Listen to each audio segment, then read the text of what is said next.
diz assim: Saulo, respirando ainda ameaças e morte contra os discípulos do Senhor, dirigiu-se ao sumo sacerdote e lhe pediu cartas para as sinagogas de Damasco, a fim de que, caso achasse alguns que eram do caminho, isso significa que estavam seguindo, sendo discípulos de Jesus. O grupo que seguia Jesus, nesse tempo, era chamado o povo do caminho, porque eles diziam que Jesus era o caminho, a verdade e a vida. Então, tanto homens como mulheres, os levasse presos para Jerusalém. Enquanto seguia pelo caminho, olha que jogo de palavra lindo. Saulo pegou um caminho para perseguir o povo que seguiam o caminho, mas no caminho ele encontrou aquele que se tornou o caminho da sua vida.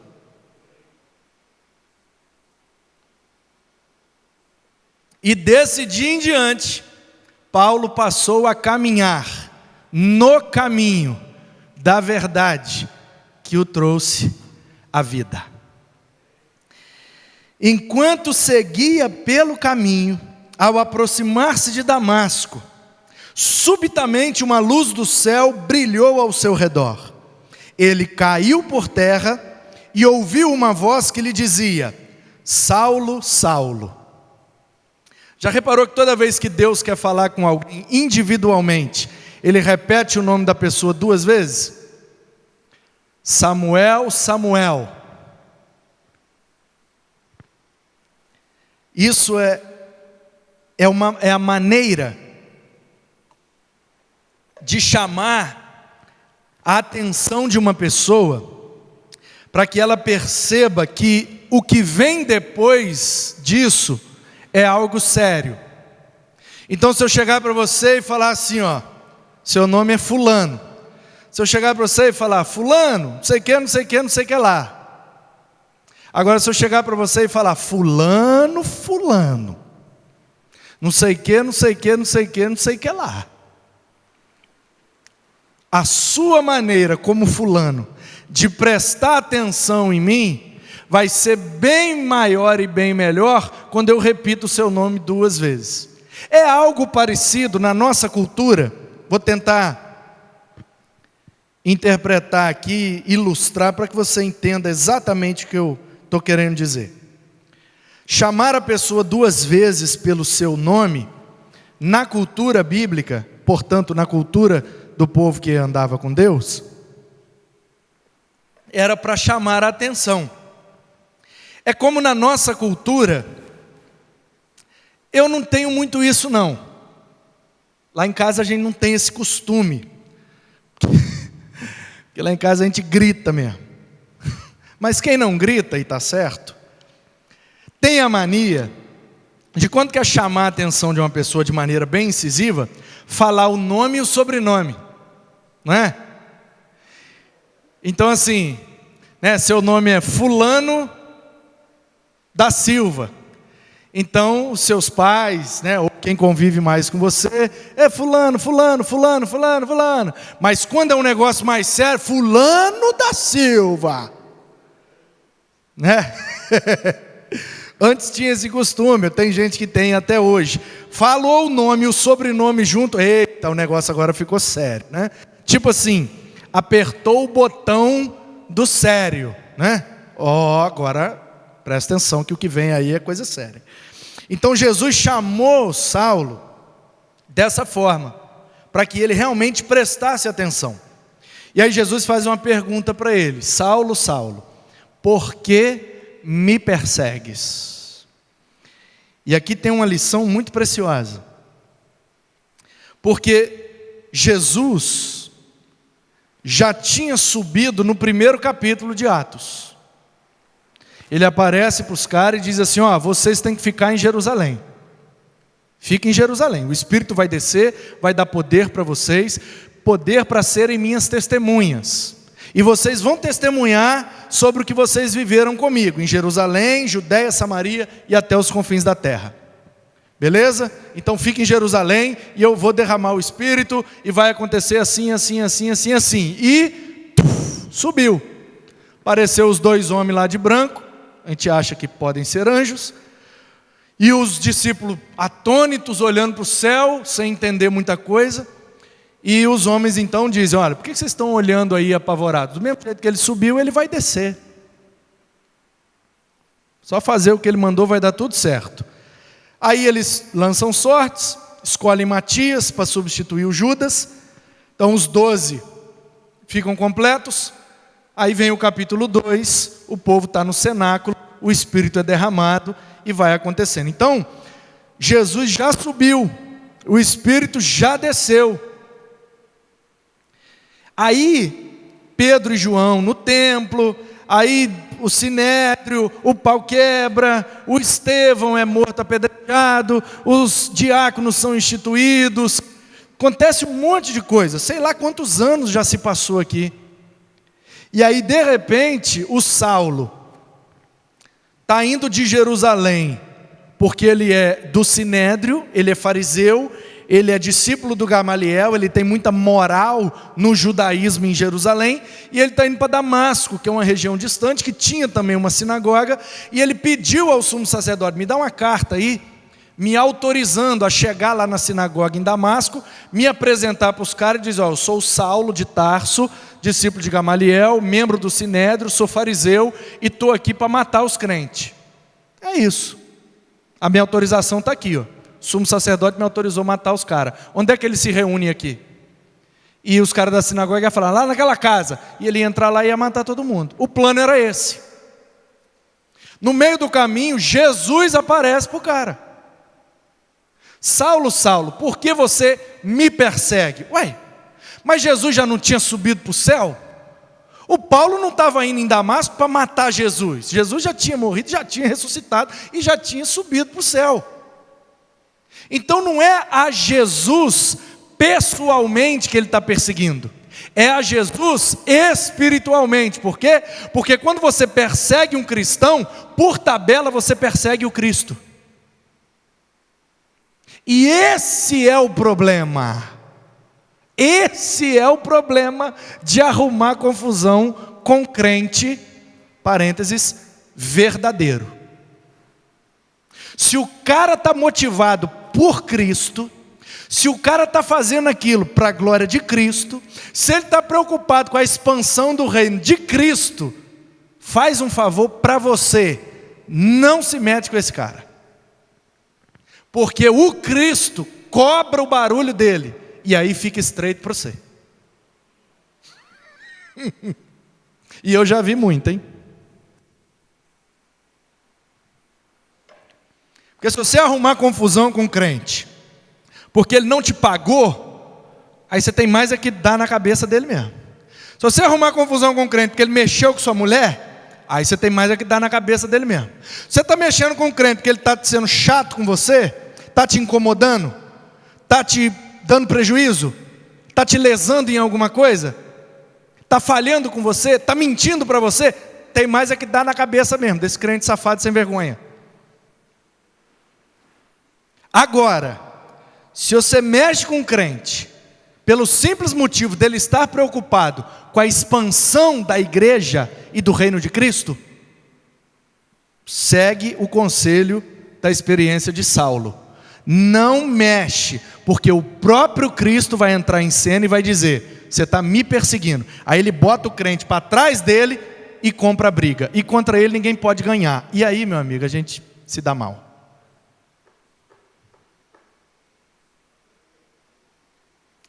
Percebe? Saulo estava perseguindo os cristãos, mas o Cristo falou: você está me perseguindo. Jesus toma as nossas perseguições como se fosse dele, e resolve.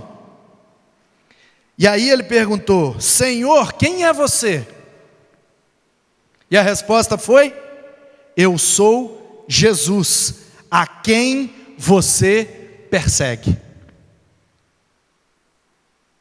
Com provando a tese que eu acabei de explanar. Jesus estava no céu. Saulo não estava perseguindo pessoalmente, fisicamente Jesus, mas a perseguição dele traria complicações espirituais para a igreja, que de Damasco precisava avançar por toda a Judéia.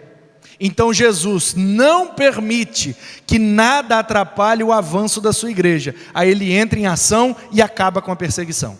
Portanto, meu irmão, se você é cristão genuíno, se você está sendo perseguido pelo simples fato de querer a expansão do reino, fique firme, Jesus vai cobrar seu barulho, o negócio vai ficar estreito para quem te persegue. Mais ou menos dia vai cair, igual Saulo caiu no caminho de Damasco. Se preocupa não, faça como nos aconselhou Tozer. Livrinho que eu já falei várias vezes e tem em PDF, quem quiser é só me pedir que eu mando. 5 votos para obter poder espiritual. Um dos votos, e é o que eu mais gosto: nunca se defenda. Nós não precisamos nos defender. Se a gente estiver errado, Deus vai nos exortar, à maneira dele. Se a gente estiver certo, Ele vai nos honrar, à maneira dele. Então para que se defender? Quem nos julga conhece tudo sobre nós, sabe a intenção, sabe a motivação e sabe o propósito do que foi feito. Para que se explicar para um juiz que conhece o seu coração? Então, deixa ele julgar. No tempo dele, do jeito dele, ele bota as coisas em ordem. E aí a resposta foi: eu sou Jesus. Versículo 6. Levante-se e entre na cidade, onde lhe dirão o que você deve fazer. Os homens que viajavam com Saulo pararam emudecidos, ouvindo a voz, mas não viam ninguém. Então Saulo se levantou do chão e, abrindo os olhos, nada podia ver. Guiando-o pela mão, levaram-no para Damasco. Esteve 3 dias sem ver, durante os quais nada comeu nem bebeu. Havia em Damasco um discípulo chamado Ananias. O Senhor lhe apareceu numa visão e disse: Ananias. E ele disse: eis-me aqui, Senhor. Então o Senhor disse: levante-se e vá à rua que se chama Direita. Inclusive em São Paulo, tem um viaduto, do lado de cá é o viaduto do chá, do lado de lá é um outro viaduto que eu não lembro o nome. E aonde passa, a avenida passa por baixo do Vale do Anhangabaú, assim, os 2 viadutos, né? Nesse viaduto de cá tem 2 ruas, que depois do viaduto bifurca. Uma das ruas chama Rua Direita, e a outra chama Rua Esquerda. E nessa rua direita tinha uma loja de calçados, que no subsolo tinha uns tênis com LD, que eles chamam. LD é leves defeitos. Aí tinha lá um monte de banca com a plaquinha LD, ou seja, tênis com leves defeitos, que saem da fábrica com defeito, não vai para a loja. Aí ficava no subsolo um monte de tênis legal, e era muito baratinho. E aí eu gostava de ir lá nessa rua direita, na loja tal, no subsolo, e todos os skatistas de São Paulo sabiam onde era a loja, o esquema, já conhecia os vendedores, a gente ia lá e comprava os tênis bem barato, e era muito bom. Foi lá que eu comprei por R$5, primeiro sapato que eu calcei na minha vida, para ir na formatura da Ana Paula, no ano de 2002. Nunca tinha botado um sapato no pé, até porque não tinha meu número.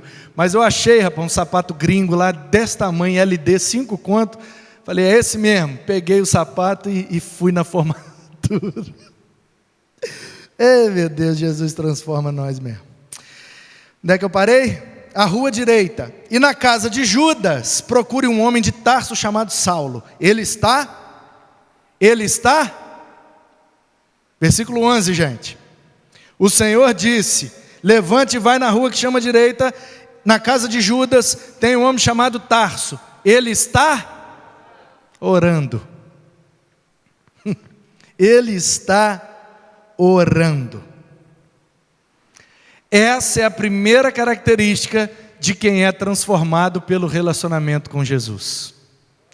Todo mundo que tem um encontro com Jesus, igual Saulo teve, passa a ter essa primeira característica em sua vida: a necessidade e o desejo de orar ao Senhor.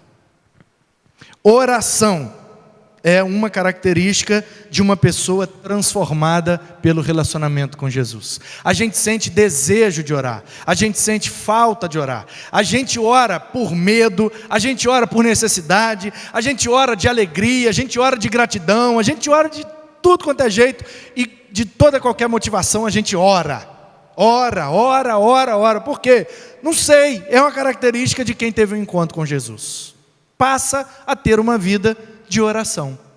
Uns mais, outros menos, mas se temos um encontro com Cristo, é impossível não ter oração na nossa vida. Me lembro uma vez, aprendi com a doutora Edmeia Williams. A doutora Edmeia veio em Guarapari, pregou lá em Miaípe, ficou no hotel lá dos irmãos, e que sempre fica lá e sempre conversa com nós. E um dia ela falou: se você não conhece, joga no YouTube, joga no Google, pesquisa. Qualquer coisa dessa mulher, pode ouvir, pode ler, ela é bênção demais. Edmeia Williams. O pai dela era inglês e marinheiro, não sei se militar ou mercante. Foi para o Pernambuco trabalhar, navio, porto de Recife, e passou um tempo em Recife, conheceu uma dona lá, e e voltou para a Inglaterra, e ela é fruto desse relacionamento. Então ela tem o sobrenome Williams, que é do pai inglês, frequentou a igreja anglicana por causa do pai que era inglês, mas a mãe dela, da periferia de Recife, ela teve até uma vida boa, porque o pai era inglês e tinha uma condição financeira muito boa, e ela tem a pele escura, e viveu N dificuldades, e casou com um cara que trazia dificuldades com relação à pregação do Evangelho, e ela tem uma história de vida fantástica, um testemunho maravilhoso. E o fato é que ela, viúva, foi estudar teologia, sentiu o chamado de Deus, e lá em Botafogo, no Rio de Janeiro, tem um morro chamado Morro da Dona Marta. E lá naquele Morro da Dona Marta, ela comprou uma casa enorme e sustenta dezenas de crianças num projeto chamado Casa de Marta e Maria, a casa que hospedava Jesus. Como era o Morro da Dona Marta, ela fez a Casa de Marta e Maria, e ela abriga várias crianças.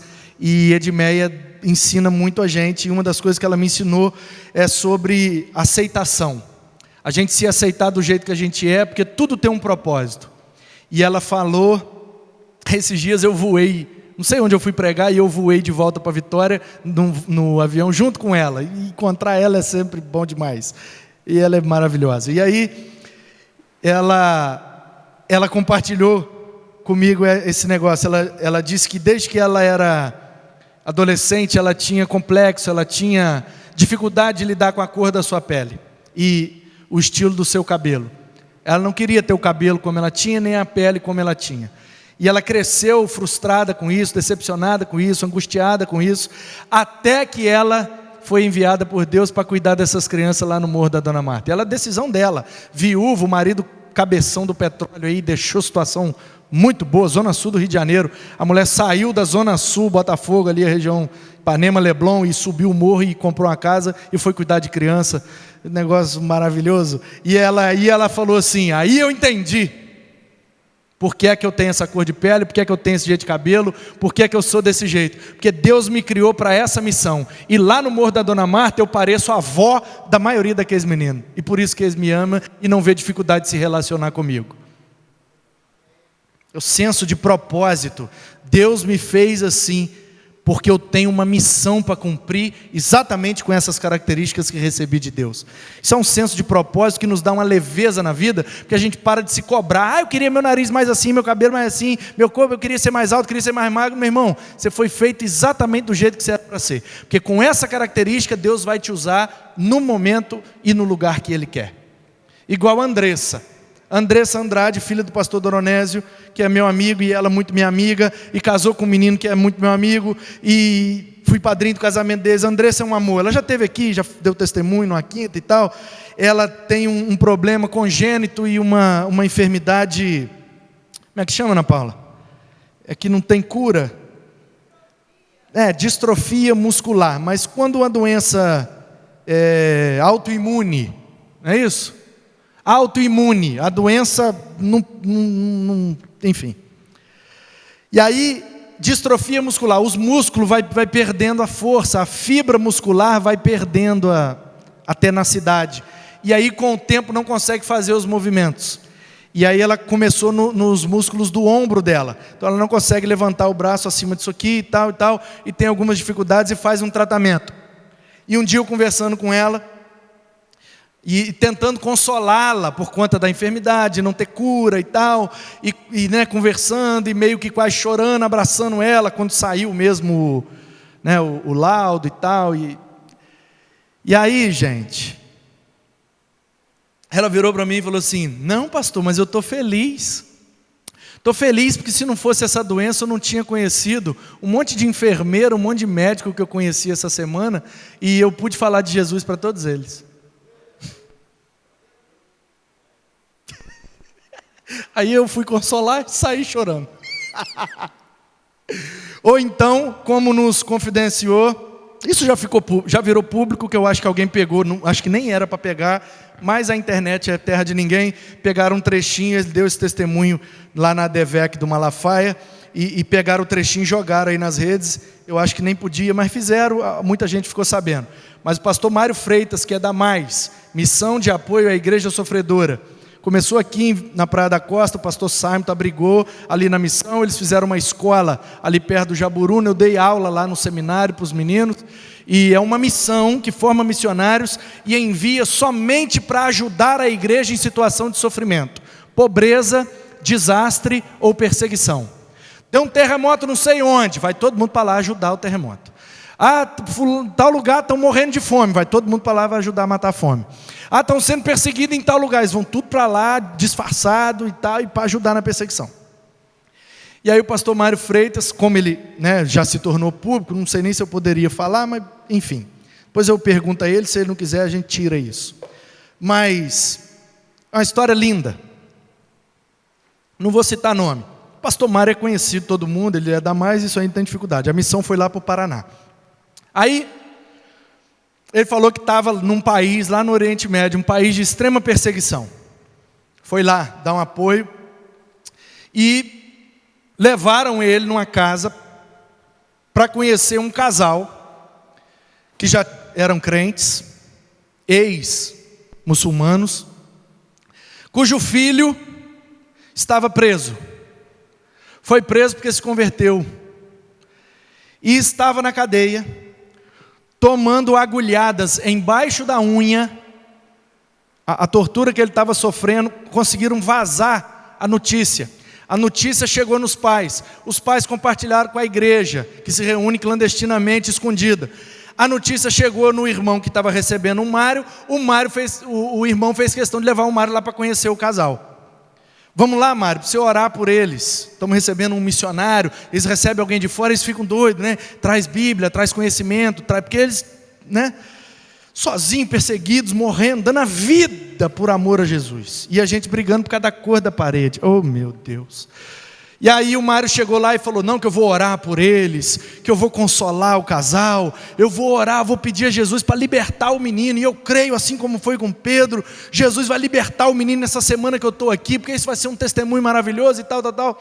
Chegou lá, conheceu o casal, o tradutor, traduzindo, lá, aí vamos orar, aí o cara, ele quer orar por vocês, pode orar? Pode orar. Aí o Mário começou a orar. Mário, que eu digo assim, né? Pastor Mário Freitas, todo respeito e honra, no nome de Deus. Nossa, perto desse homem eu não me sinto nem crente.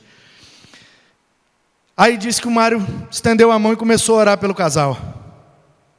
Que Deus abençoe, que Deus dê força, perseverança, Senhor, eu quero te pedir assim como tu fez com Pedro, com Paulo e Silas, o que o Senhor faça alguma coisa lá na cadeia, que esse menino seja liberto ainda hoje, porque nós queremos glorificar o seu nome. E ele está orando, o tradutor bateu nele assim, ele, o que foi? Não, o casal com o olho aberto, não. Aí o Mário, não, o quê? Não, eles estão falando para você não orar para libertar o menino, não. Aí o Mário, como assim? Eles não querem que o menino fique livre? Não, porque a notícia que chegou é que estão enfiando a agulha embaixo da unha dele e botando os fios grudados na agulha e dando choque. enfiam a agulha embaixo da unha do menino, gruda um bagulhinho de metal na ponta da agulha e liga na energia, dando choque na agulha e embaixo da unha. A notícia que chegou é que ele está sendo torturado assim, mas que lá dentro ele está pregando para os caras que estão torturando ele. 2 já se converteram e ele está pedindo para a gente orar para ele não sair, que quanto mais tempo ele ficar, mais gente ele vai alcançar.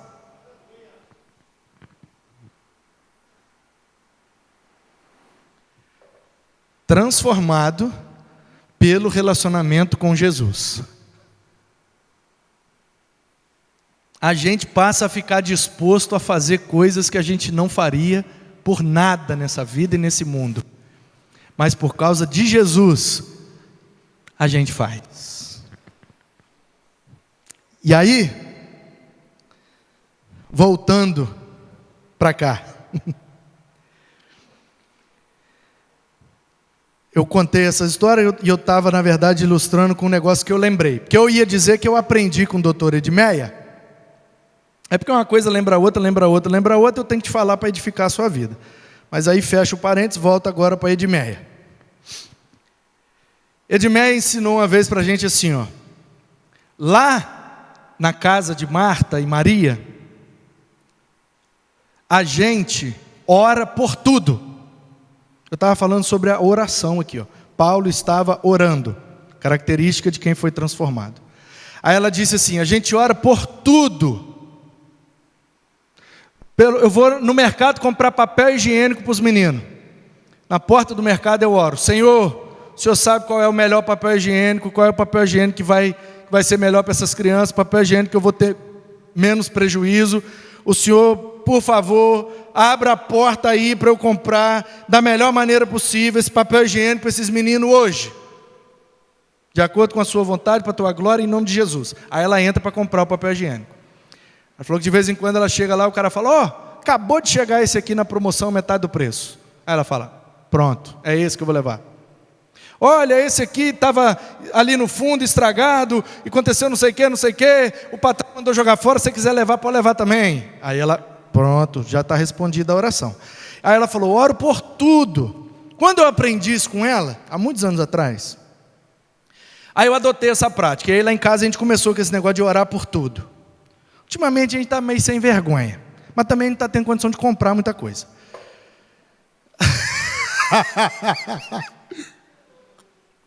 Mas a gente tem essa mania, esse costume desde que aprendi com Edmeia.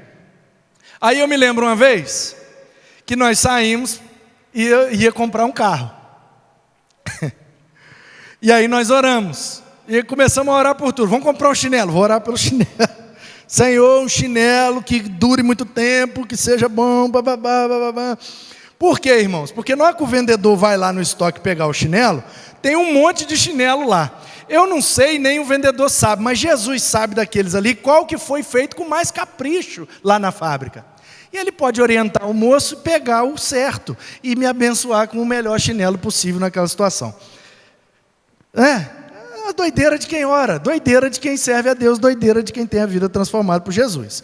E aí, gente, vamos comprar o carro. Aí eu vi o carro lindo. Levei meu carro na oficina para fazer uma revisão, para vender o meu, e tinha um dinheiro e tal, a gente ia juntar. E quando eu levei na oficina, eu vi o cara lá fazendo a mesma coisa, ajeitando o dele para vender. E o dele era exatamente o carro que eu estava procurando. E estava bonito, lindo o carro. Aí eu peguei o contato dele, falei, eu vou te ligar mais tarde, vou pegar minha esposa e meu filho, e vou lá na sua casa mais tarde para ver o carro. Tudo bem, valeu. Aí cheguei em casa, Ana Paula, eu vi o carro está maravilhoso, o carro está lindo, meu Deus do céu, o carro do sonho. E aí, igual o seu, Cristiano, igual o seu. Igualzinho, mesma cor, mesmo ano, mesmo modelo, igualzinho. E aí, cheguei em casa, peguei a Ana Paula e Manuzinho, vamos lá ver o carro. E vamos. Aí, peguei, vamos lá. Aí, não, espera aí, vamos orar. Vamos orar para comprar o carro. Vamos embora orar. Eu, Ana Paula e Manuzinho, vamos orar. Aí comecei a orar, no meio da oração eu falei assim, Senhor, precisamos de um sinal para saber se esse carro é da tua vontade para a nossa vida. Porque o carro é usado. E pode vir uma bomba aí, eu não sei, mas o Senhor sabe. Então, se não for da tua vontade, não deixa eu comprar esse carro, não. E o sinal que eu quero pedir ao Senhor é o seguinte: eu vou testar tudo do carro. Se uma coisa não funcionar, é porque não é para eu comprar. Em nome de Jesus, amém. E nós fomos. Cheguei lá, peguei o carro, botei na Paula, manuzinho, era menorzinho, ficou empolgado. Caraca, pai, esse carro. E aí eu fui andando e tal, e carro top, tem isso, tem aquilo, tem isso, tem aquilo, porque o nosso tinha nada, né? Tinha roda, volante, banco, nada mais. E aí eu fui testando, aí liguei o ar-condicionado, fechei os vidros, e calor, e meu Deus, botei no máximo, no mais gelado, meu Deus, que calor, e botão daqui, botão dali, o ar-condicionado não gelou. Aí eu falei, não é possível, meu Deus. Aí eu ainda fiquei assim, Jesus, para que eu fui orar, né? Talvez é só um gás que bota e funciona. E aí, rapaz, não teve outro jeito. Eu parei lá e falei com o rapaz, olha só, meu brother, o carro está top, está lindo, a gente amou o carro, mas não está funcionando o ar-condicionado. Ele, é claro que tá, rapaz, saí com esse carro hoje à tarde, liguei, o ar está gelando igual neve. Falei, mas com a gente não funcionou. Aí ele, peraí, entrou no carro, ligou, gelou o ar. Ele, aqui, rapaz, está gelando. Aí eu falei, está gelando, mas eu não vou poder comprar. Aí ele me perguntou, por que você não vai comprar? O ar está gelando. Aí eu respondi para ele, e ele ficou com cara de tacho. Eu falei, eu não vou poder comprar, porque eu orei. Aí ele olhou assim, você o quê? Eu falei, eu orei, falei com Jesus. Aí ele, Jesus falou para você não comprar o carro? Não, eu pedi a ele que me desse um sinal. E o sinal era que uma coisa não funcionasse. Como o ar não funcionou, foi o sinal de Deus para eu não comprar o carro. Ele, mas voltou a funcionar. Eu falei, não, funcionou com você, comigo não, o sinal era para mim, não era para você. Aí ele falou, pô, velho, tal, ficou tadinho, né? E aí eu falei, meu brother, infelizmente, né, eu orei, para que a gente ora, né? E aí não comprei. Esperei um tempo, orei e comprei um outro. Passou uns 6 meses, esse outro que eu comprei também muito bom, da marca concorrente, tive muitas alegrias com ele. Levei na oficina para fazer uma revisão, viaja muito, né? O carro está lá no elevador, daqui a pouco chega um guincho, com o carro em cima, desce o carro, eles empurram o carro para dentro da oficina. Eu olhei e falei, conheço esse carro. E ele tinha um som, que na época era um som muito top, Pioneer. E aí eu lembrei do som, eu não lembrava da placa, eu fui lá e falei, será que é? Aí eu fui, quando o menino abriu a porta, eu olhei o som, eu falei, é ele mesmo. Olhei o carro, falei, gente, é aquele carro que eu ia comprar. Aí mexe daqui, mexe dali, os caras foram, empurraram ele lá para os fundos, eu falei, ei, esse carro aí, o que está pegando? Ah, de um cliente aí, mandou rebocar, trazer para cá, mas o que está pegando com ele? Deu defeito, o que foi? Não, o cara estava viajando não sei aonde, aí bateu o motor.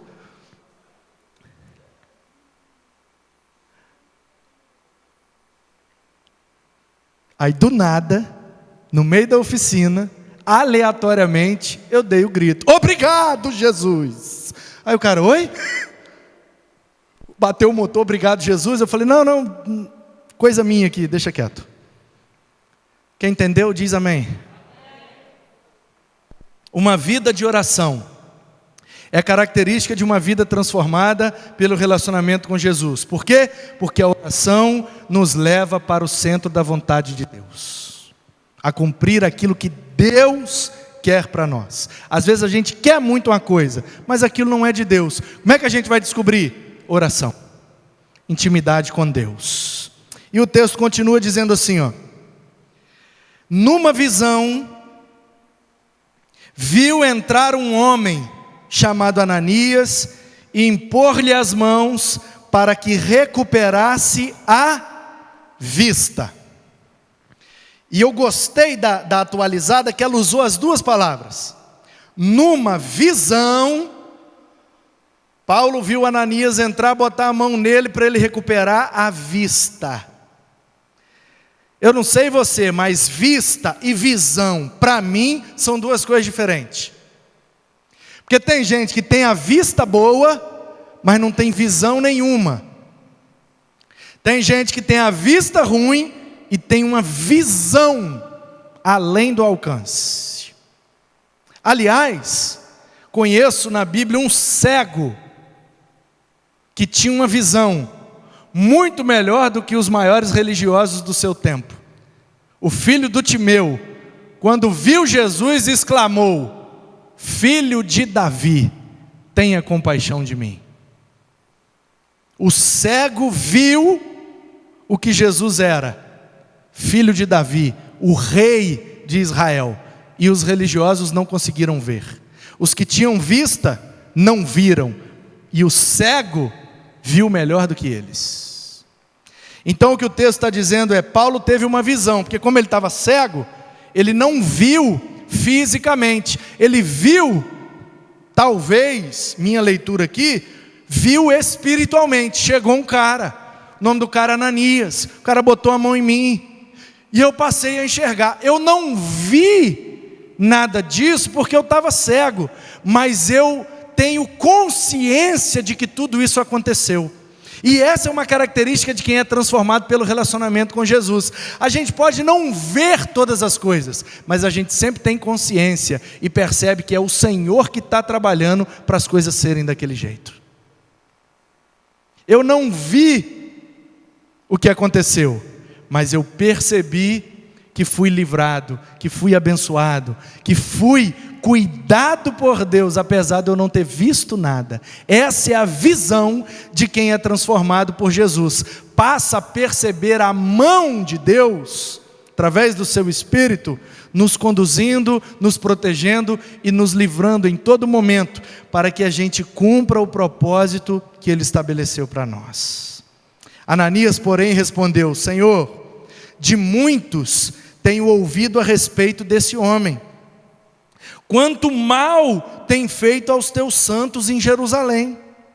E aqui em Damasco, ele tem autorização dos principais sacerdotes para prender todos que invocam o teu nome. Mas o Senhor disse a Ananias: vá, porque este é para mim um instrumento escolhido, para levar o meu nome diante dos gentios e reis, bem como diante dos filhos de Israel. Pois eu mesmo vou mostrar a ele quanto deve sofrer pelo meu nome. E aí o Ananias foi, ele viu, depois foi levado para Antioquia da Síria, discipulado por Barnabé, de onde sai no capítulo 13 para sua primeira viagem missionária e cumprir o que Jesus disse que faria através dele. Portanto, queridos, além de uma vida de oração e uma vida de visão, Jesus também tem para nós uma vida de serviço, uma vida de ministério. Paulo foi transformado, e aí eu preciso dizer aqui duas coisas para quebrar o paradigma, né? Ele não era Saulo e virou Paulo. Tanto que lá em Atos 13, em Antioquia, diz que estava lá na igreja de Antioquia, Barnabé, Lúcio, blá blá blá, e Saulo. E o Espírito disse: separai-me Barnabé e Saulo para a obra que vos tenho chamado. Então, não é que ele converteu e virou Paulo. Convertido lá na igreja de Antioquia, indo fazer missões, ele ainda era Saulo. Por quê? Porque ele estava no contexto judaico. Enquanto ele está com os judeus, ele é Saulo. Shaul, o seu nome em hebraico. Quando ele vai ser missionário aos gentios, então ele usa o seu nome grego, que é Paulo. Então, como ele é apóstolo aos gentios, ele passa a se apresentar como Paulo, porque ele está usando a sua cidadania romana, e não a sua cidadania judaica. Tá bom? Então ele não era Saulo, ele é Saulo Paulo, porque ele tem duas nacionalidades. Em contexto judeu ele usa mais o nome judeu, em contexto gentio ele usa mais o nome gentio. E também não tem cavalo aqui na história. Você percebeu que nós lemos a história toda e não apareceu cavalo hora nenhuma? Depois o Paulo vai repetir essa história duas vezes no livro de Atos, para testemunhar diante daqueles que estão julgando ele, e nem aqui nem nas outras aparece o cavalo. Por quê? Ele caiu no chão, o texto diz, versículo 4, caiu por terra e ouviu uma voz. Presume-se, numa conjectura, que ele poderia estar de cavalo, já que estava indo para Damasco, que é longe de Jerusalém. Ok, é uma possibilidade, mas afirmar é difícil para nós, tá? Porque não está no texto. Podia estar a pé, podia estar num burro, podia estar de carruagem, de jegue, de sei lá o quê. Tá? Então assim, não tem o cavalo, e não era Saulo e virou Paulo. Essas coisas a gente precisa pontuar aqui. E aí, para encerrar, eu quero frisar essas 3 informações, para que você olhe para dentro do seu coração agora, e perceba você, com você mesmo, se você tem essas 3 características na sua vida, e se não tiver, que elas passem a existir a partir de hoje, e que você se abra para Jesus te transformar nessas 3 áreas, na vida de oração, na sua visão espiritual, discernimento das coisas espirituais, e o ministério, o propósito, a missão que Ele tem para você e através de você. Paulo orou, Paulo viu e Paulo serviu a Deus como instrumento aos gentios. Nós precisamos de uma vida de oração, precisamos de visão para ver o que Deus quer de nós e servir ao Senhor com o ministério que Ele estabeleceu. Precisamos fazer alguma coisa para Jesus, porque a gente não nasceu à toa, a gente não nasceu de qualquer jeito. Nós nascemos no lugar certo, na família certa, no tempo certo, do jeito certo, para cumprir o propósito que Deus tem para nós.